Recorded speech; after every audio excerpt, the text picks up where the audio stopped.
رسول الكريم أما بعد فأعوذ بالله من الشيطان الرجيم بسم الله الرحمن الرحيم رب اشرح لي صدري ويسر لي أمري واحلل عقدة من لساني يفقهوا قولي اللهم فقهنا في الدين آمين يا رب العالمين.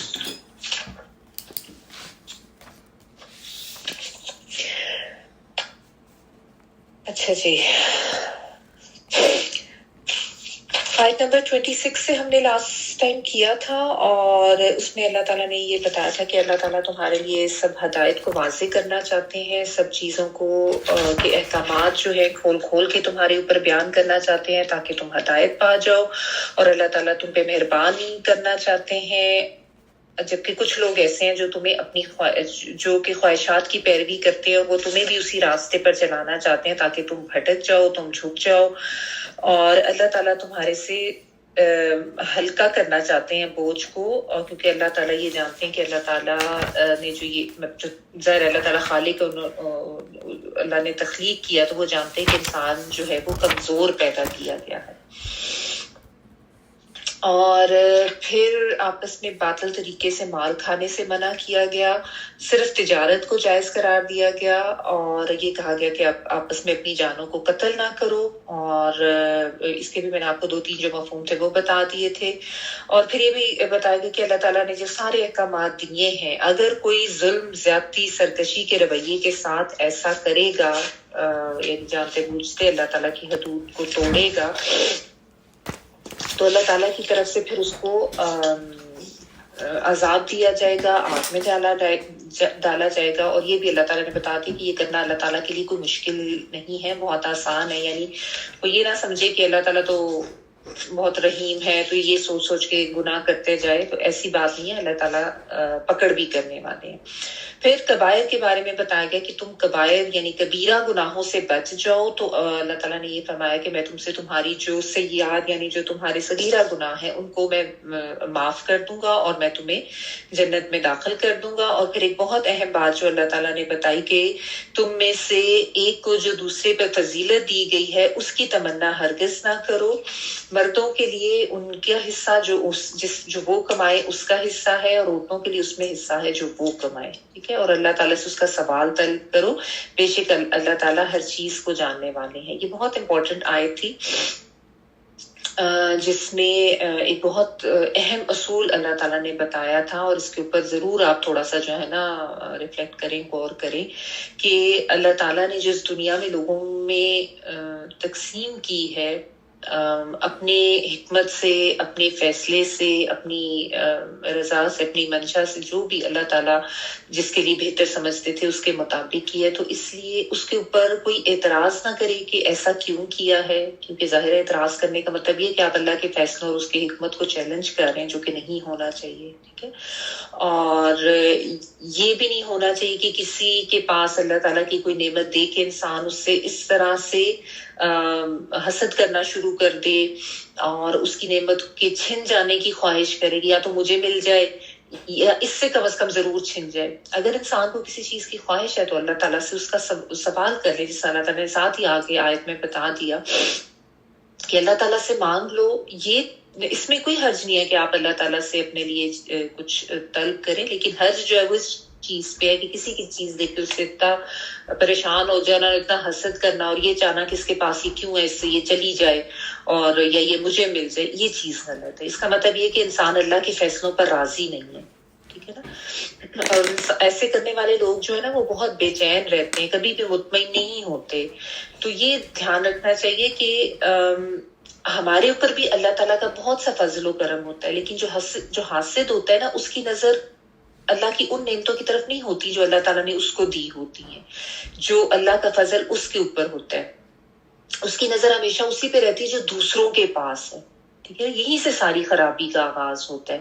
پھر انسان ناجائز طریقوں سے ان چیزوں کو حاصل کرنے کی کوشش کرتا ہے، اور ہر وقت کڑتا رہتا ہے، ہر وقت ناشکری کرتا ہے. ایسا جو حاسد انسان ہوتا ہے نا وہ بہت زیادہ ناشکرا بھی ہوتا ہے. ٹھیک ہے، اور پھر غلط چیزوں کی طرف جاتا ہے، گناہ کبیرہ کی طرف جاتا ہے. ٹھیک ہے، تو یہ خواہشات جو ہیں یہ گناہ کبیرہ کا باعث پھر بن جاتی ہیں. تو اس میں یہ بھی دھیان رکھیں کہ اپنے اوپر جو ہے نا یہ سوال اپنے لیے لکھیں اور اپنے لیے غور کریں اس چیز کے اوپر کہ میں جب کسی دوسرے پر اللہ کی کوئی نعمت یا اللہ کا کوئی فضل دیکھتی ہوں تو میرا کیا رویہ ہوتا ہے. اور اس میں آپ نے جو دل کی کیفیت ہے نا، اپنی دل کا احساس، اس کو پرکھنا ہے، اس کو جانچنا ہے. یہ بہت ضروری ہے. بے شک آپ کسی کو بتائیں نہ، کچھ نہ کریں، یہ صرف ہمیں اپنی تربیت کے لیے ضروری ہے کہ اگر کسی کے پاس میں اللہ تعالیٰ کی کوئی نعمت دیکھتی ہوں یا اللہ تعالیٰ کا کوئی فضل دیکھتی ہوں یا اللہ تعالیٰ کا کوئی احسان دیکھتی ہوں تو پھر میرا رویہ کیا ہوتا ہے. ٹھیک ہے، کیا میرے اندر کوئی ایسا حسد کا جذبہ تو نہیں آتا یا کوئی ایسی ناشکری تو نہیں میرے ذہن میں آتی کہ مجھے یہ کیوں نہیں ملا، اس کو کیوں مل گیا. کیونکہ یہ جو نیگیٹیوٹی ہے نا، یہ انسان کی زندگی کے لیے بہت زیادہ نقصان دہ ہے.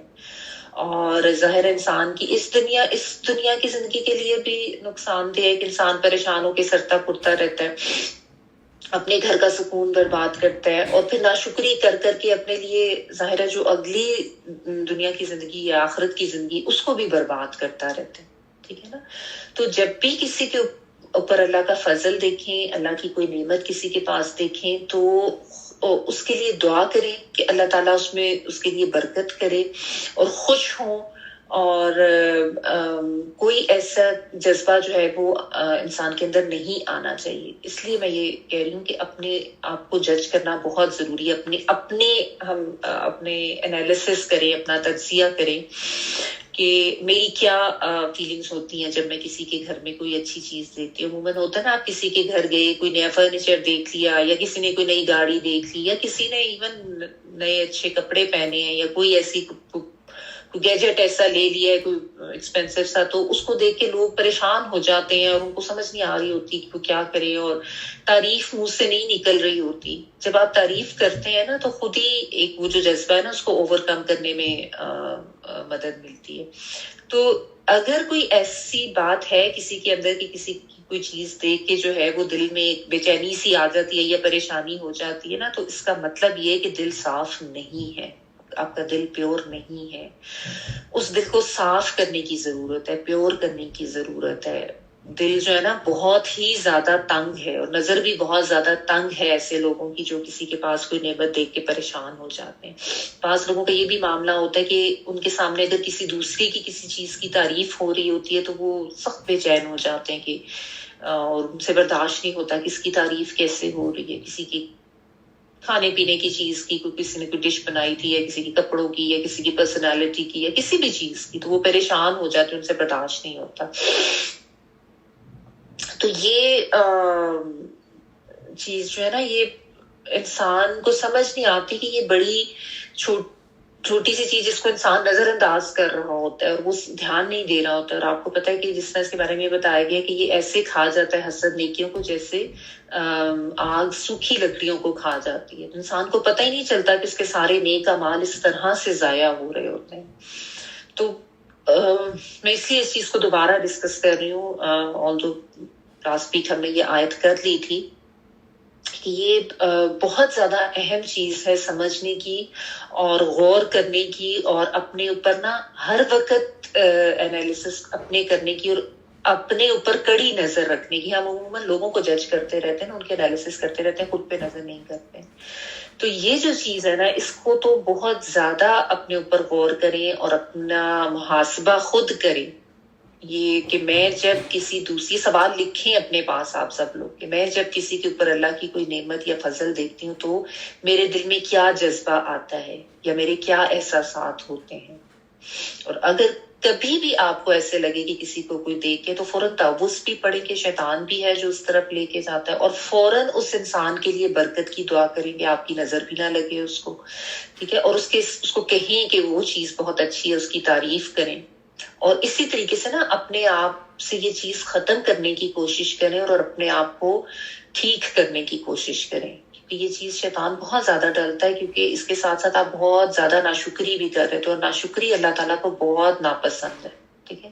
یہ یاد رکھیں، یہ بہت اہم اور بہت سینسٹیو معاملہ ہے جس کو لوگ نظر انداز کرتے تھے. اور اتنا زیادہ یہ ہوتا ہے عام گھروں میں، مطلب سگے بہن بھائیوں میں بھی شیطان جو ہے وہ حسد ڈلواتا ہے. یہ بھی کوشش کیا کریں بچوں کو بھی نا فوراً ٹوکا کریں. اگر آپ کو ذرا سا بھی محسوس ہونا کہ کسی کی ایک چیز پر کسی دوسرے نے جو ہے وہ خوشی کا اظہار نہیں کیا یا اس کو کچھ محسوس ہوا تو فوراً سے بچوں کی تربیت کرنا یہ ضروری ہے نا. اصل میں ہمارے ہاں بچوں کی اس طرح کی اخلاقی تربیت پر اتنا زور دیا نہیں جاتا نا. سارا زور ہمارا یہی ہوتا ہے کہ پڑھائی کر لی ہے انہوں نے یا نہیں, ایگزامس کب ہو رہے ہیں, ایگزامس میں نمبر کتنے آئے ہیں. تو یہ چیزیں بطور ظاہر ہم سب مائیں ہیں تو ہمارے اوپر فرض ہے کہ ہم یہ چیزیں بچوں کی تربیت میں لائیں. تو وہ چیز بچپن سے نہیں ہوتی, پھر بڑے ہو کے بھی بڑھ جاتی ہے. پھر پروفیشنل جیلسی بچوں میں بہت آ جاتی ہے اپنی ورک پلیسز پہ جہاں پہ کام کر رہے ہیں. تو جہاں پہ آپ کو محسوس ہونا کہ بچے کو کچھ ایسا لگ رہا ہے تو فوراً اس کو ٹوکیں اور اس کی جو ہے نا تربیت ادھر ہی کریں. ٹھیک ہے. اور ساتھ ساتھ اپنا رویہ بھی دیکھیں. یہ ہمیشہ یاد رکھیں کہ جو والدین ہوتے ہیں نا اس طرح کے کام کرنے والے, حسد کرنے والے, جلنے والے, ناشکری کرنے والے, اور پھر وہی چیزیں وہ جس طرح ایک وہ کاپی کرنا, نقل اتارنا, جو دوسرا کر رہا ہے نقل کرنا اس کو وہی, تو وہ چیزیں پھر بچوں میں بھی آ جاتی ہیں کیونکہ آپ ان کی تربیت یہی کر رہے ہوتے ہیں کہ جو دوسرے نے پہنا ہے وہی تم نے پہننا ہے, جو فلاں نے کام کیا ہے وہی اب تم نے بھی کرنا ہے, ورنہ پتہ نہیں شاید تم میں کوئی کمی آ جائے گی. تو وہی لام حال آپ وہی تربیت بچے کی کر رہے ہوتے ہیں. تو سب سے پہلے اس لیے میں کہہ رہی ہوں نا اپنے اندر سے یہ جذبہ ختم کرنے کی ضرورت ہے, اپنے اندر سے یہ ناشکری ختم کرنے کی ضرورت ہے. اس کو ناشکری سمجھ کے لینا کہ ویسے تو ہم اسے الحمدللہ بول رہے ہیں, لیکن کسی کی چیز دیکھ کے جلنا, پڑنا اور یہ چاہنا کہ مجھے بھی وہی مل جائے, مجھے وہ کیوں نہیں ملا جو اس کو ملا. تو یہ جو جذبات ہیں نا انسان کی نیکیوں کو بہت ضائع کرتے ہیں. تو اس آیت کو نا اتنا غیر اہم سمجھ کے نہ گزرتے ہیں. ویسے تو ہر آیت ہی بہت امپورٹنٹ ہوتی ہے, لیکن کچھ چیزیں ایسی ہوتی ہیں جن کے اوپر زیادہ رک کے سوچنے اور غور کرنے کی ضرورت ہوتی ہے. ٹھیک ہے. چلیے یہاں تک ہم نے کر لیا تھا. اور آیت کے اینڈ پہ بھی جو اللہ تعالیٰ نے کہا نا ان اللہ کان بکل شیء علیما, اللہ تعالیٰ تو ہر چیز کا علم رکھنے والے ہیں. تمہارے دلوں میں کیا چل رہے ہیں, جذبات کیا ہے, کیا تم سوچ رہے ہو, اور اس کے علاوہ اللہ کو علم ہے کہ کسی کو کیا ملنا چاہیے, کتنا ملنا چاہیے اور کس کو نہیں ملنا چاہیے. تو اس چیز پر اعتراض نہ کوئی کرے, اللہ کے علم کو چیلنج نہ کرے, اللہ کی حکمت کو چیلنج نہ کرے اور اللہ کی ناشکری نہ کرے. چلے آگے آیت نمبر 33 پڑھی ہوں. وَلِكُلٍّ جَعَلْنَا مَوَالِيَ مِمَّا تَرَكَ الْوَالِدَانِ وَالْأَقْرَبُونَ وَالَّذِينَ أَخَذَتْ أَيْمَانُكُمْ فَآتُوهُمْ نَصِيبَهُمْ إِنَّ اللَّهَ كَانَ عَلَى كُلِّ شَيْءٍ شَهِيدًا. ماں باپ یا قرابت دار جو چھوڑ مرے اس کے وارث ہم نے ہر شخص کے مقرر کر دیے ہیں, اور جن سے تم نے اپنے ہاتھوں معاہدہ کیا ہے انہیں ان کا حصہ دو. حقیقتاً اللہ تعالیٰ ہر چیز پر حاضر ہے یا گواہ ہے.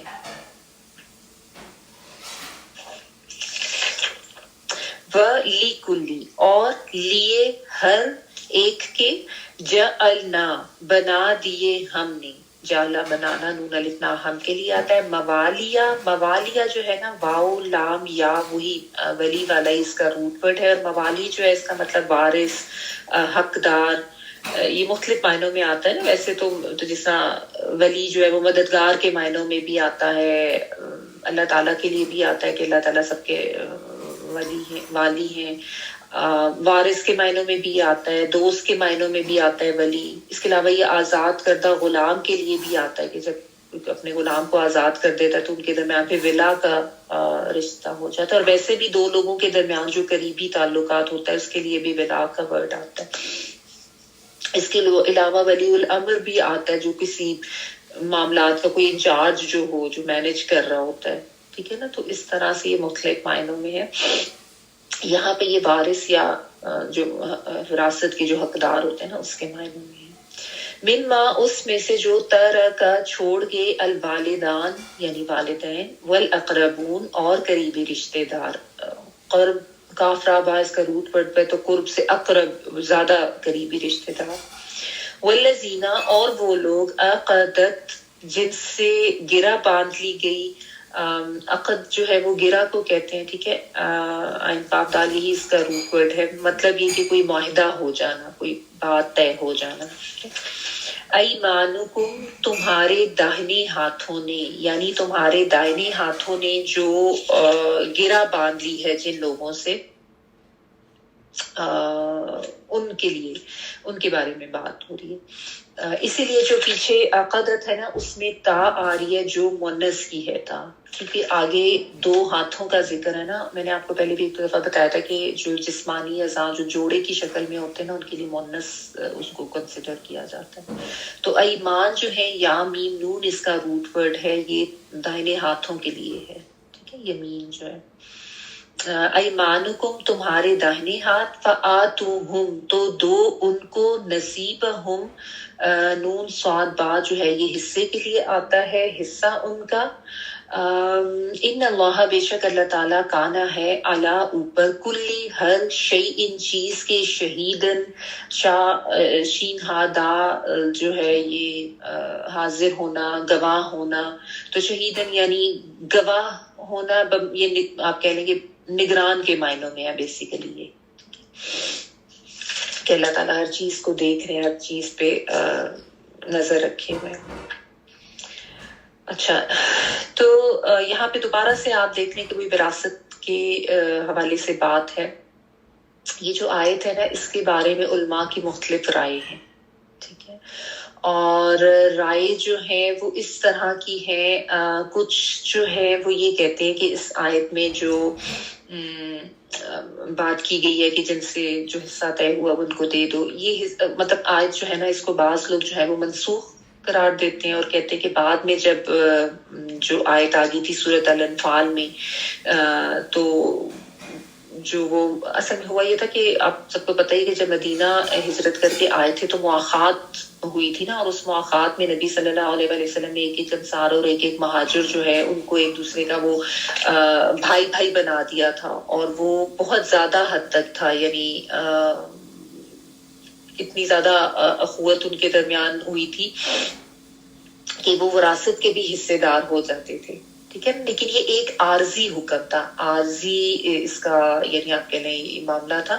اس کے بعد جو وَأُولُو الْأَرْحَامِ بَعْضُهُمْ أَوْلَىٰ بِبَعْضٍ فِي کتاب اللہ سورۃ الانفال آیت نمبر 75 بنتی ہے. اس کی روح سے پھر وہ کہتے ہیں کہ یہ اب تو یعنی یہ جو ہے رشتے دار ہی حقدار ہیں, اور اس آیت کو جو ہے وہ منسوخ کر دیا گیا, جو یہ بات ہے نا بیچ میں کہ فَآتُوهُمْ نَصِیبُهُمْ. ٹھیک ہے, تو جیسا میں آپ کو بتائی تھی کہ مختلف اس کے بارے میں اقوال ہیں اور مختلف تفسیر مفسرین اس کی کرتے ہیں.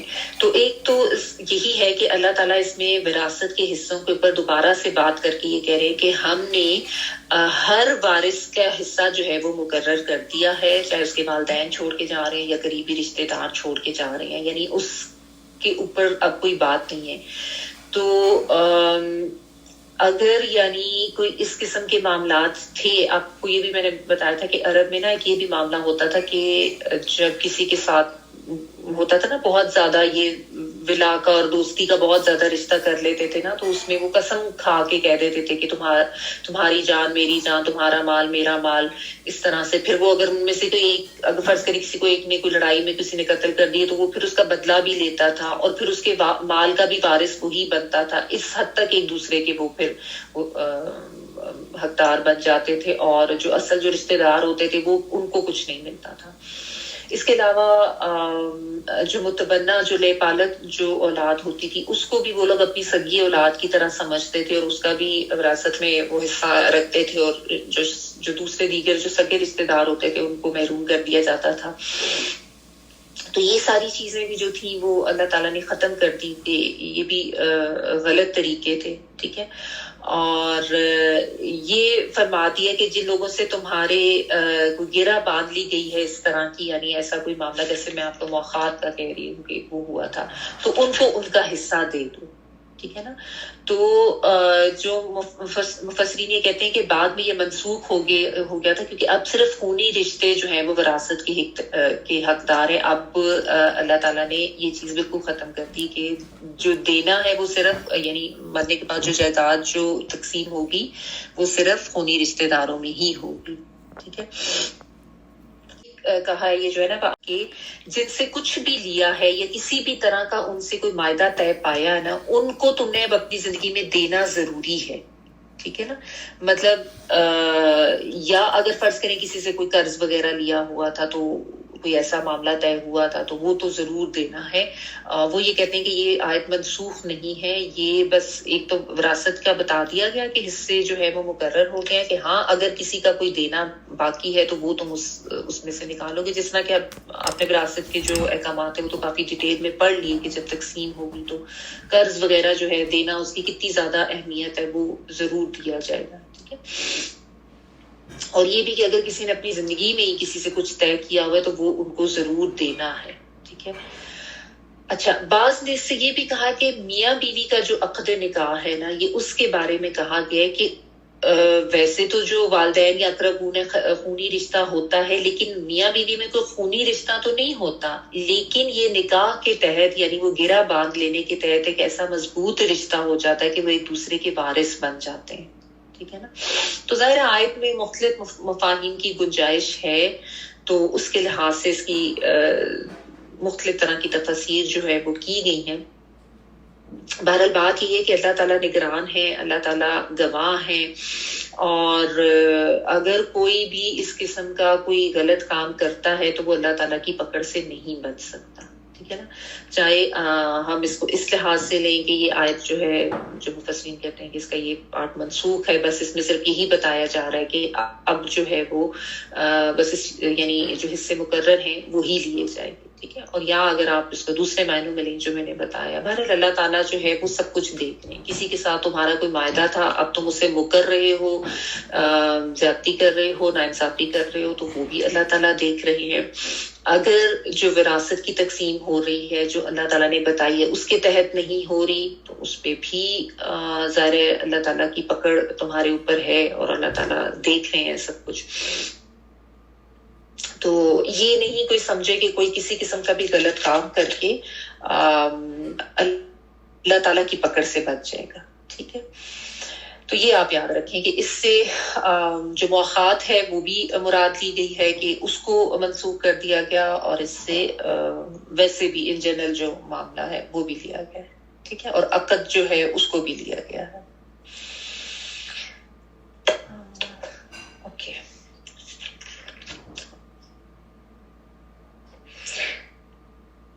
یہ جو بات ہے نا, بار بار آپ دیکھیں اس صورت میں آپ کو نظر آئے گی کہ اللہ تعالیٰ بار بار بتائیں گے کہ ان اللہ کان علی کل شیء شہیدا, کہ اللہ تعالیٰ ہر چیز کے اوپر جو ہے وہ گواہ ہے. پچھلی آیت کا اینڈ ہوا تھا ان اللہ کان بکل شیء علیما, ہر چیز کا علم رکھنے والے ہیں.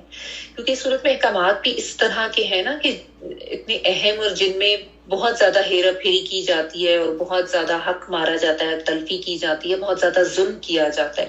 تو اس لیے بار بار آپ دیکھیں اللہ تعالیٰ یہ احساس انسان کو دلاتے ہیں کہ اللہ کی پکڑ سے باہر نہیں ہو, اگر اللہ کی پکڑ کا احساس کرو, کیونکہ انسان یہ ساری زیادتیاں, ظلم اور حق تلفیاں کرتا ہی تب ہے جب وہ اپنے آپ کو اللہ کی پکڑ سے باہر سمجھ رہا ہوتا ہے نا, اور وہ یہ سمجھ رہا ہوتا ہے کہ میں تو بالکل آزاد ہوں, اور میں اپنی مرضی کی زندگی گزار سکتا ہوں, اور اس کو آخرت کا بھی کوئی احساس نہیں ہوتا, اور آخرت میں اللہ کے سامنے جواب دہ ہونے کا بھی کوئی احساس نہیں ہوتا. اور بہت سے لوگ ایسے جو کہ جن کے دین کا کانسیپٹ, یعنی مسلمان بھی اور یہود و نصارہ بھی, جن کو پتہ ہے کہ آخرت آنی ہے, اور جن کا یہ کانسیپٹ دین کی طرف سے بھی ہے, وہ بھی اس سے غافل ہے, وہ بھی اس سے غفلت کا شکار ہے. بہت سے مسلمان بھی آپ دیکھیں کتنا ظلم کرتے ہیں. یہ وراثت کے معاملے میں تو بہت ہی زیادہ حق تلفیاں ہوتی ہیں. اس لیے آپ دیکھیں اس میں آپ کو اس صورت میں آپ کو کتنا بار بار اس کے اوپر زور اللہ تعالیٰ دے رہے ہیں, بار بار اس چیز کو ایکسپلین کر رہے ہیں, کیونکہ یہ ہے ہی بہت اہم معاملہ, اور اللہ تعالیٰ کو بھی یہ علم تھا کہ اس چیز میں انسان نے بہت زیادہ حق تلفیاں کرنی ہے, بہت زیادہ ظلم کرنا ہے. ٹھیک ہے. تو یہ چیز ذہن میں رہے کہ کچھ بھی کر کے انسان اللہ کی پکڑ سے جو ہے وہ بچ نہیں سکتا. اچھا, اب اس کے بعد آگے دیکھیے, یہاں پہ رکوع جو ہے وہ کمپلیٹ ہو گیا. آیت نمبر 34 پڑھ رہی ہوں. الرجال قوامون علی النساء بما فضل الله بعضهم على بعض وبما انفقوا من اموالهم فالصالحات قانتات حافظات للغیب بما حفظ الله واللاتي تخافون نشوزهن فعظوهن واهجروهن في المضاجع واضربوهن فإن أطعنكم فلا تبغوا عليهن سبيلا. مردوں کو عورتوں پر نگران بنایا گیا ہے اس وجہ سے کہ اللہ تعالیٰ نے ایک کو دوسرے پر فضیلت دی ہے، اور اس وجہ سے بھی کہ مردوں نے اپنے مال خرچ کیے ہیں۔ پس نیک فرما بردار عورتیں خاوند کی عدم موجودگی میں بحفاظت الہی نگہداشت کرنے والیاں ہیں، اور جن عورتوں کی نافرمانی اور بددماغی کا تمہیں خوف ہو، نشوز کا خوف ہو، تو انہیں نصیحت کرو، انہیں بستروں پر الگ کر دو اور انہیں بہت ہلکی مار دو، ہلکی مار مارو، پھر اگر وہ تابعداری کریں تو ان پر کوئی راستہ تلاش نہ کرو، بے شک اللہ تعالیٰ بہت بلند اور بہت بڑائی والا ہے۔ بہت مشہور آیت اور بہت زیادہ کنٹروورشل آیت بھی۔ پہلے لفظی ترجمہ دیکھ لیں۔ الرجال، رجل کی جمع ہے، رجل جو ہے وہ مرد کے لیے آتا ہے، تو رجال اس کی جمع ہے۔ قوامون جو ہے یہ قوام سے ہے، قاما یقومو کا مبالغے کا صیغہ ہوتا ہے قوام، اور قاف واو میم، اور یہ جو ہے نا قوام، یہ نگبان، نگران، اس معنوں میں یہ ہوتا ہے، ٹھیک ہے، منتظم، سربراہ، کوئی بھی کسی جگہ کو جو جیسے جو انچارج ہوتا ہے، ٹھیک ہے، کیئر ٹیکر آپ کہنے، کیئر ٹیکر لکھیں تو زیادہ اچھا لکھیں، کیونکہ عموماً ہمارے ہاں اردو ترجمے جو ہے نا اس کو حاکم لکھا ہوتا ہے۔ اب یہاں سے بھی جہاں سے میں پڑھی تھی تو حاکم میں لکھا ہوا تھا، تو میں نے انٹینشنلی اس کو نگران کہہ کے کیا ہے، کیونکہ وہ جو حاکم کا ورڈ ہے نا وہ عورتوں کو بھی اچھا نہیں لگتا، اور مرد بھی جو ہے نا وہ اس کا غلط مطلب لیتے ہیں۔ ابھی اس کی ڈیٹیل دیتے ہیں۔ تو قوامون قوام ہے، آپ ایسے بھی لکھ سکتے ہیں، منتظم ہے، سربراہ ہے، نگراں ہے، محافظ ہیں، جو بھی آپ کو بہتر لگے، کیئر ٹیکر ہیں۔ علا اوپر، النسائی عورتوں کے، بما بوجہ اس کے جو فضل اللہ فضیلت دی اللہ نے، بعدہم ان میں سے بعض کو، علا بعد اوپر بعض کے، و بما اور بوجہ اس کے جو انفقو انہوں نے خرچ کیا، من اموالہم ان کے مالوں میں سے، ٹھیک ہے۔ فالصالحات تو صالحات جو ہے صالحہ کی جمع یعنی نیک عورتیں، صالحہ نیک عورت، صالحات نیک عورتیں، سواد لام اور ہا۔ قانتات اس سے مراد ہے تابعدار یا فرما بردار عورتیں، اینڈ پہ جو پوری تے آ رہی ہے نا یہ مونس کے لیے ہوتی ہے، تو قاف نون اور تے اس کا روٹ ورڈ ہے، ٹھیک ہے۔ اور قنوت جو ہے نا وہ اس کا مطلب ہوتا ہے تابعداری یا فرما برداری، ایسی فرما برداری جو ہمیشہ کی جائے، یعنی یہ جو قانتات ہے نا اس کے ورڈ کہ جو مفہوم ہے اس میں ایک تو دوام کا مفہوم بھی آتا ہے اور ایک عاجزی کا بھی مفہوم آتا ہے، یعنی عاجزی کے ساتھ ہمیشگی والی فرما برداری، ایسی اطاعت، ایسی فرما برداری جس میں عاجزی بھی ہو اور جو ہمیشہ کی جائے، یعنی یہ نہیں کہ جب دل کیا اس وقت تابعداری کر لی اور جس وقت دل نہیں کیا اس وقت نہیں کی، ایسا نہیں ہے، ہمیشہ والی، ٹھیک ہے، ایک کنٹینیوٹی ہونی چاہیے اس میں، اس معنی میں ہوتا ہے قانتات۔ پھر حافظات جو ہے یہ حافظت کی جمع ہے، یعنی حفاظت کرنے والیاں، ٹھیک ہے، یہ بھی اینڈ پہ جو پوری تے آ رہی ہے یہ مونس کے لیے۔ فالصالحات قانتات حافظات نیک عورتیں، فرما بردار عورتیں یا حفاظت کرنے والی ہیں، للغیبی لیے غیب کے، بما ساتھ اس کے جو حفظ اللہ حفاظت کی اللہ نے، یا آپ یہ کہہ لیں کہ اس کے نا دو طرح سے مطلب بنتے ہیں، اللہ کی مدد کے ساتھ بھی اس کا مطلب بنتا ہے بما حافظ اللہ، اللہ کی مدد کے ساتھ حفاظت کریں، اور دوسرا یہ بھی کہ جس کی حفاظت کا ذمہ اس کو دیا گیا ہے، دونوں معنوں میں آپ اس کو لکھ لیں، ٹھیک ہے، ابھی میں بتا دیتا ہوں۔ واللاتی اور وہ عورتیں، میں نے آپ کو بتایا لاتی جو ہے عورتوں کے لیے آتا ہے، جیسے لذینہ آتا ہے مردوں کے لیے، تخافونا تم خوف کھاتے ہو یا تم اندیشہ رکھتے ہو، تم ڈرتے ہو، نشوزہن ان کے نشوز سے، ان کی سرکشی سے، ہننا جو ہے وہ عورتوں کے لیے آتا ہے، اور روٹ ورڈ جو ہے وہ نون شین اور زے ہے۔ نشوز کا مطلب ہوتا ہے ابھرنا، اوپر اٹھنا، سر اٹھانا، بغاوت، سرکشی، اس طرح کے معنوں میں آئیں گے، ٹھیک ہے۔ یہ جو بغاوت سرکشی کرتا ہے وہ کسی کے سامنے آ کے کھڑا ہو جاتا ہے نا ضد سے یا سرکشی سے. نشوزہن ان کی سرکشی سے، یعنی جب تمہیں اندیشہ ہو ان کی سرکشی کا یا تم خوف رکھتے ان کی سرکشی کا. فعظوہن تو واز کرو ان عورتوں کو. ہن عورتوں کے لیے واو عین اور زوئیں اس کا روٹ ورڈ ہے. واو آپ کو بیچ میں نظر نہیں آ رہا لیکن اس کے روٹ ورڈ میں آتا ہے. اور واز کا مطلب ہوتا ہے ایسی نصیحت جو دل پر اثر کرے. ٹھیک ہے، تو نصیحت کرو ان کو. وہجروہن اور چھوڑ دو ان عورتوں کو. ہجر جو ہے وہ چھوڑنے کے لیے آتا ہے نا، ہا جیم اور را. ہجرت اسی سے ہی چھوڑ کے ایک جگہ سے انسان دوسری جگہ چلا جاتا ہے. اور چھوڑ دو ان عورتوں کو. فی المضاجع ان کے بستروں میں. یہ ضاد جیم اور عین اس کا روٹ ورڈ ہے. مضاجع جو ہے وہ سونے کی جگہ، بستر. ٹھیک ہے. وَضْرِبُوهُنَّ اور ضرب لگا دو ان عورتوں کو. ٹھیک ہے، ضاد را با.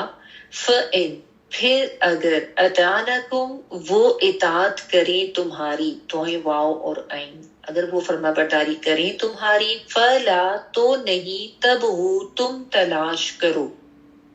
تا تم کے لیے باغین یا تلاش کرنا چاہنا. علیہن ان پر، یا ویسے یہاں پہ علا جو ہے نا خلاف کے معنی میں، یعنی ان کے خلاف نہ چاہو یا نہ تلاش کرو. کیا نہ تلاش کرو؟ سبیلاً کوئی بھی راستہ، یعنی پھر ان کے اگینسٹ یا ان کے اوپر کوئی خام خواہ کا راستہ نہ تلاش کرو، ان کے اوپر کوئی زیادتی کرنے کا. ان اللہ بے شک اللہ تعالیٰ کانا ہے علیین بہت بلند. علو ہوتا ہے نا اللہ تعالیٰ جو ہم کہتے ہیں، تو اعلیٰ جو ہے علو سے بلندی کے معنوں میں آتا ہے. اور کبیرن کبر سے ہے، کاف بارہ بہت زیادہ بڑا. علیین کبیرہ بہت بلند اور بہت بڑا. اچھا جی، تو اس میں آیت میں جو ہے نا اللہ تعالیٰ نے مردوں اور عورتوں کے دونوں کو جو ہے نا ان کے اپنے اپنے دائرہ کار سمجھا دیے ہیں. ٹھیک ہے، اور جس میں یہ بتایا جا رہا ہے کہ مرد جو ہیں ان کو اللہ تعالیٰ نے عورتوں پر قوام بنایا ہے، عورتوں پر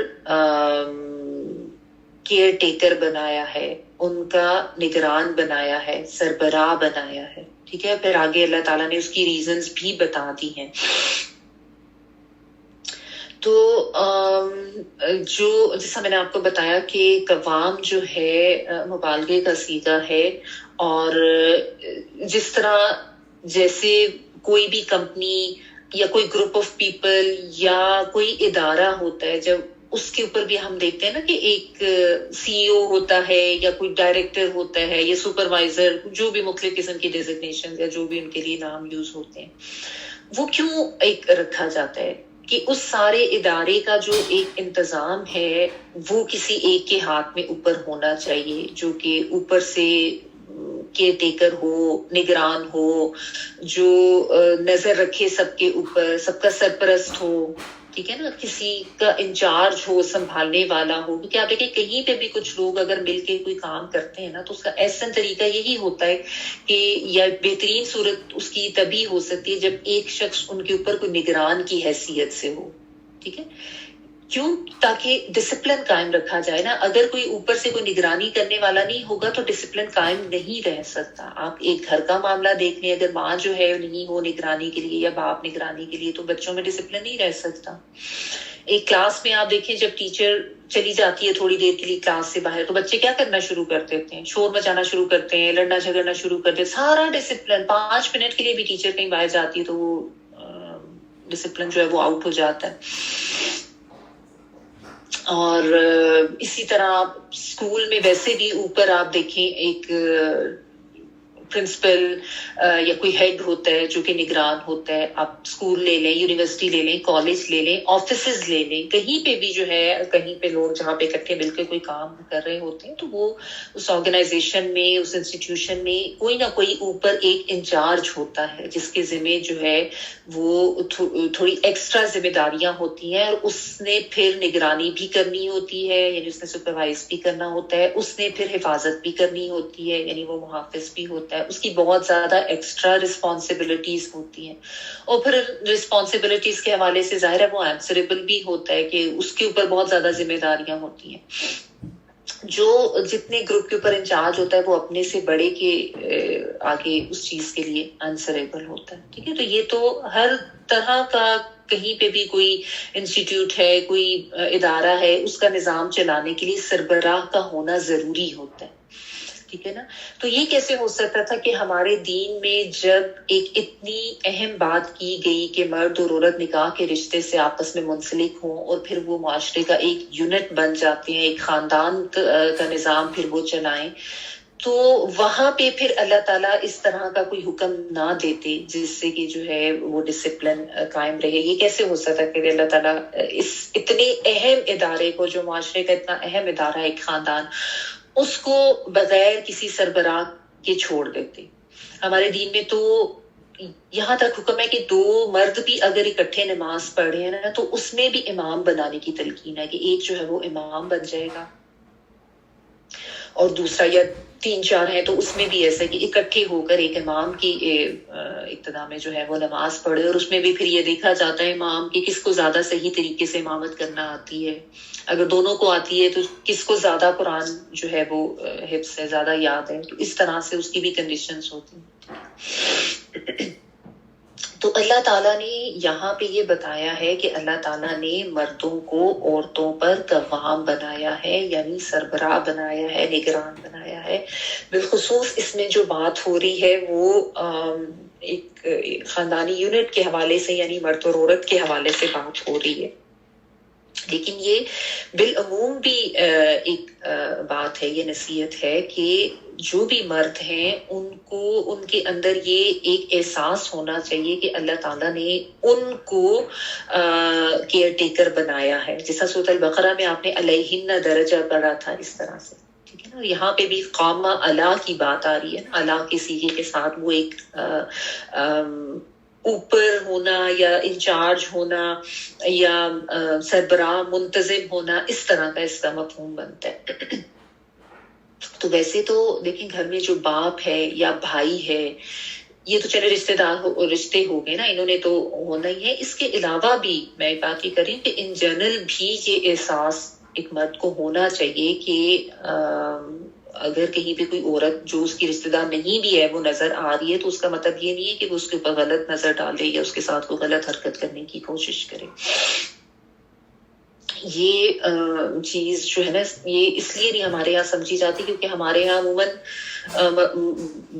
بیٹوں کی تربیت جو ہے نا اس کے اوپر اتنا زور نہیں دیا جاتا, اس کو اتنا اہم سمجھا نہیں جاتا. ہمارے ہاں ایک کانسیپٹ یہ کہ تربیت جو ہے نا وہ شاید صرف بیٹیوں کی کرنی چاہیے, ان کو ہر طرح کی اونچ نیچ سمجھائیں. اور بیٹوں کے معاملے میں عموماً یہ آتا ہے کہ او خیر ہے, یہ تو لڑکے ہیں نا, خیر ہے اس عمر میں سب لڑکے ایسا کرتے ہیں, وہ کوئی غلط حرکت کر رہا ہے, وہ کوئی اس کے افیئرس چل رہے ہیں, فون کالز آ رہی ہیں, وہ مل رہا ہے جا کے لڑکیوں سے باہر, تو وہ بڑے آرام سے ہمارے یہاں یہ کہہ دیا جاتا ہے کہ وہ خیر ہے, یہ تو لڑکے ہیں نا, سب لڑکے اس عمر میں یہی کرتے ہیں. اور لڑکیوں کے بارے میں فوراً غیرت آ جاتی ہے. تو اس لیے پھر مرد جو ہے نا وہ اپنی اس حیثیت کو سمجھتے ہی نہیں ہے. وہ سمجھتے ہیں کہ انہوں نے صرف اپنی بیوی, بہن, بیٹی, اس کے لحاظ سے تو نگران یا محافظ بننا ہے, شاید باہر دوسرے حوالے سے نہیں بننا. تو میں اس لیے ضمناً یہ بات کر رہی ہوں کہ ہر مرد کو اس چیز کا احساس ہونا چاہیے, اور وہ احساس جو ہے ظاہر ہے گھر سے دلایا جانا چاہیے. گھر سے تربیت ہوتی ہے. اگر گھر سے یہ تربیت ہوگی کہ خیر ہے تم جو کر رہے ہو سبھی کرتے ہیں اس عمر میں, بالکل ٹھیک ہے, تو پھر تو ظاہر ہے وہ اس کو اپنے لیے جائز ہی سمجھیں گے, اور پھر اس پہ وہ کسی حد تک بھی آگے چلا جائیں گے. تو یہ تھوڑا سا سمجھنے کی ضرورت ہے. بھارت تو اللہ تعالیٰ نے سب سے پہلے تو یہ چیز بتا دی کہ مردوں کو اللہ تعالیٰ نے عورتوں پر سربراہ, نگران, منتظم بنایا ہے, انچارج بنایا ہے, کیئر ٹیکر بنایا ہے. لیکن کیوں؟ بما فضل اللہ بعدہ علی بعد. آگے اللہ تعالیٰ نے کنڈیشنز بتا دی, ریزن بتا دی کہ کیوں بنایا ہے. کیونکہ اللہ تعالیٰ نے ایک کو دوسرے پر فضیلت دی ہے. بعدہم سے مراد مرد ہیں, علی بعد سے مراد عورتیں ہیں. کہ اللہ تعالیٰ نے مردوں کو بعض لحاظ سے عورتوں پر فوقیت دی ہے. فوقیت ان دا سینس, اب اس کو بھی تھوڑا سا سمجھ لیں, یعنی تھوڑا سی برتری دی ہے. کس لحاظ سے اس کو آپ سمجھ لیں کہ دیکھیں سب سے پہلے تو ظاہر جنس مختلف ہے, ایک مرد ہے ایک عورت ہے, تو اللہ تعالیٰ نے ان کی جسمانی ساخت ہی مختلف رکھی ہے. سب سے بڑی بات تو یہ ہے کہ آپ دیکھیں مرد جو ہے وہ جسمانی طور پر ہم دیکھتے ہیں کہ مضبوط ہوتے ہیں، زیادہ قوی ہوتے ہیں، مشقت کا کام زیادہ کر سکتے ہیں. جو مشقت کا کام مرد کر سکتے ہیں وہ عورتیں نہیں کر سکتی. آپ اپنے اوپر ہی رکھ کے دیکھیں نا، کیونکہ یہ بات ایسی ہے جس کے اوپر عورتوں کو بہت زیادہ اعتراض بھی ہوتا ہے اور بہت زیادہ وہ اسلام کو بھی تنقید کا نشانہ بنایا جاتا ہے. بیسیکلی اس آیت کا جو مطلب ظاہر ہے صحیح طریقے سے نہیں سمجھا جائے گا اور اس کو غلط طرح سے اس کے مفہوم نکالا جائے گا، تو پھر ظاہر ہے جنہوں نے اسلام کو ٹارگٹ کرنا وہ تو بڑے آرام سے ان کو یہ چیز مل جاتی ہے. ٹھیک ہے نا. تو اپنی مرضی کا مطلب نکال کے اصل میں بہت سی غلط فہمیاں اس کی وجہ سے پیدا کر دی گئی ہیں، بلکہ جو اسلام مخالف جو قوتیں ہیں ان کو ایک آپ سمجھ لیں ایک اور اپرچونٹی مل گئی اسلام کو نشانہ بنانے کی. ٹھیک ہے. بالخصوص جو وہ حقوق نسواں کے نعرے مارنے والے جو لوگ ہیں نا، انہوں نے تو بہت ہی زیادہ اس آیت کے تحت تنقید کا نشانہ بنایا ہے اسلام کو. اور دوسری طرف یہ بھی ہے کہ مردوں نے بھی اس آیت کے الفاظ جو ہے نا اس کا غلط مطلب نکال دیا اور خود کو بہت ہی اعلیٰ سمجھ لیا. جیسے مرد جو ہیں ان کو ہر لحاظ سے عورتوں کے اوپر کوئی حکمرانی حاصل ہو جاتی ہے. ٹھیک ہے نا. یا جیسے عورتیں جو ہے شاید ان کی محکوم ہو گئی ہیں، یہ بالکل وہ سمجھتے ہیں جیسے کہ کوئی غلام بنا دی گئی ہے کہ جس طرح کی ہم زیادتی کر لیں ان کے ساتھ وہ جائز ہے. تو یہ غلط بات ہے کیونکہ یہ غلط مفہوم نکالے گئے ہیں نا یہاں پہ. اس لیے میں نے آپ کو بتایا کہ نگران منتظم کی جو ہے معنی اگر آپ لیں تو آپ کو زیادہ سمجھ آتی ہے کہ جس کو نگران یا منتظم بنایا جاتا ہے اس کے اوپر ایکسٹرا ذمہ داریاں اس کو اٹھانا پڑتی ہیں، تو وہ ان چیزوں کو سمجھایا جا رہا ہے. ٹھیک ہے نا. اب دیکھیں جسمانی لحاظ سے میں بات کر رہی تھی کہ مرد جو ہے وہ زیادہ کبھی زیادہ اسٹرانگ ہوتے ہیں. آپ اپنے لحاظ سے دیکھیں، آپ نے فرض کریں آپ کہیں جا رہے ہیں، آپ نے سوٹ کیس پیک کر لی ہے، آپ کا بیڈ روم اوپر ہے، جیسا یہاں پہ تو عموماً بیڈ رومس اوپر ہی ہوتے ہیں، تو آپ خود اس سوٹ کیس کو کبھی بھی اٹھا کے سیڑھیاں اتار کے نیچے نہیں لائیں گے، تو آپ کو پتہ ہے کہ وہ آپ کے لیے کام کرنا مشکل ہے. جبکہ آپ کا جوان بیٹا ہے یا آپ کا ہسبینڈ ہے، وہ آرام سے ایک ہاتھ سے سوٹ کیس اٹھائیں گے اور نیچے لے آئیں گے، گاڑی میں بھی رکھ لیں گے، اتار بھی لیں گے. اسی طرح گھر کے بہت سے کام ایسے ہوتے ہیں، اوپر ٹاپ کی شیلف سے یا اوپر والی الماری سے آپ نے کچھ اتارنا ہو تو فوراً آپ یا بیٹے کو آواز دیں گی یا ہسبینڈ کی ہیلپ لیں گی. یا کوئی بھی ہیوی چیز، کوئی پانی کی بالٹی ہے یا کوئی چیز اٹھا کے ادھر ادھر کرنی ہے، کچھ فرنیچر وغیرہ اس طرح سے. تو ہم سب کو یہ چیز ایک بیک آف مائنڈ ہے کہ مرد جو ہیں وہ اسٹرانگ ہوتے ہیں. ٹھیک ہے نا. تو اس چیز کو ایکسپٹ کر لینے میں کوئی حرج نہیں ہے کہ اللہ تعالیٰ جو خالق ہیں انہوں نے اس جنس مرد کی تخلیق ہی ایسی کی ہے کہ ان کو جسمانی طور پر عورتوں سے مضبوط بنایا ہے، اور اسی لیے بنایا ہے کہ ان کی ذمہ داریاں زیادہ سخت تھیں، ان کے اوپر ذمہ داریاں زیادہ مشکل جو ہیں وہ ڈالی گئی تھی. ٹھیک ہے نا. اچھا، پھر اس کے علاوہ مرد جو ہیں وہ آپ دیکھیں وہ جذباتی طور پر بھی زیادہ اسٹرانگ ہوتے ہیں، بہت زیادہ ایموشنل نہیں ہوتے. وہ جو فیصلے بھی لینے ہوتے ہیں نا تو وہ جذباتی فیصلے نہیں لیتے ہیں، سوچ سمجھ کے زیادہ وائز طریقے سے حکمت کے تحت وہ جو ہے نا فیصلے لیتے ہیں. اور ایک دم سے جس اگر کوئی خدا نخواستہ والی کوئی سچویشن ہو جائے، کوئی پرابلم آ گئی، کوئی حادثہ ہو گیا یا کچھ، تو اس میں بھی عمومی طور پر یہی دیکھا گیا کہ عورتیں جو ہیں وہ حوصلہ ہار جاتی ہیں، ہمت ہار جاتی ہیں. مرد جو ہیں وہ تھوڑا سا اسٹرانگ رہتے ہیں. اب اس میں کوئی ایکسیپشنل صورتحال آپ نہ دیکھیں، آپ اگر بعض عورتیں ایسی ہوتی ہیں جو زیادہ اسٹرانگ ہوتی ہیں، لیکن جب بات دین کے حوالے سے کی جاتی ہے نا تو بالعموم بات کی جاتی ہے، عمومی طور پر یہی ہوتا ہے. ٹھیک ہے. تو جذباتی طور پر بھی مرد جو ہیں وہ زیادہ اسٹرانگ ہوتے ہیں، اور اعصابی طور پر بھی مرد جو ہیں وہ زیادہ مضبوط ہوتے ہیں. یعنی نرز جو ہے نا وہ اللہ تعالیٰ نے مردوں کو زیادہ اسٹرانگ دیے ہیں. ہم عموماً یہ کہتے ہیں نا کہ بیٹے جو ہیں وہ زیادہ لاپرواہ ہوتے ہیں، یا مرد جو ہیں وہ اتنے زیادہ یہ کہہ لیں کہ نہیں پرواہ کرتے. تو یہ بھی اللہ تعالیٰ کی طرف سے نا ایک چیزیں رکھی گئی ہے کہ وہ بہت زیادہ چیزوں کو لے کے سینسٹیو نہیں ہو جاتے، بہت زیادہ سوچتے نہیں ہیں. اگر وہ اس طریقے سے نہ کریں، ان کا یہ رویہ نہ ہو، تو بہت سی ذمہ داریاں جو ان کو اٹھانی پڑتی ہیں نا وہ نہ کر سکیں. اسی وجہ سے وہ اعصابی طور پر مضبوط ہوتے ہیں کہ اللہ تعالیٰ نے ان کے اندر یہ ایبلٹی رکھی ہے. دیکھیں عورتیں جو ہے نا کتنا بھی کہہ لیں کہ نہیں میں تو فزیکلی بھی اسٹرانگ ہوں اور میں تو کوئی ایموشنل بھی نہیں ہوتی، میں بڑی جذباتی طور پر بھی اسٹرانگ ہوں، لیکن کوئی عورت کتنے بھی دعوے کر لے نا تو میں کبھی بھی کسی عورت میں